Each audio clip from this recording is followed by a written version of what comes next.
ছেলে পেলেদের দিকে তাকাইয়েন, মায়া নিয়া ছেলেদের দিকে তাকাই, কেমন হালাল। মেয়েদের অবস্থা, নারীদের অবস্থা নজর রাখেন কিরকম। হাদিসের মধ্যে আছে, আল্লাহ রাসূল সাল্লাল্লাহু আলাইহি সাল্লাম বলেন, একেবারে পরিষ্কার হাদিস, বনি ইসরাইলের মুসা নবীর জামানার,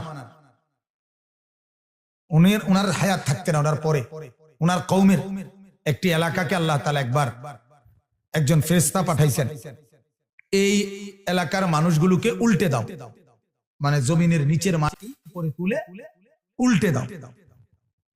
তখন ওই ফেরেশতা আল্লাহর কাছে গিয়ে বলছে, ইন্না ফীহিম আবদাকা ফুলান, রব্বুল আলামিন এই মহল্লা, যেই মহল্লাকে আমাকে উল্টাই দিতে বলছেন, এখানে আপনার এমন একজন বান্দা আছে, লাম ইয়াসিকা তারফাতা আইন, যে একটু চোখের পলক, এক পলক, এক সেকেন্ড আপনার কোনো নাফরমানি করে নাই। তারে কি করতাম, ওনাকে কি করতাম? আল্লাহ তাআলা হাদিসে আছে, আল্লাহ তাআলা ওই ফেরেশতাকে বললেন, এক নম্বরে প্রথম গিয়া উল্টানিটা ওনারে দিবা, প্রথম মাথার তুল্লা আসার তারে দিবা, ওই বুজুর্গ প্রথম ওনারে উল্টানি দিবা, এরপরে বাকি করে উল্টাইবা।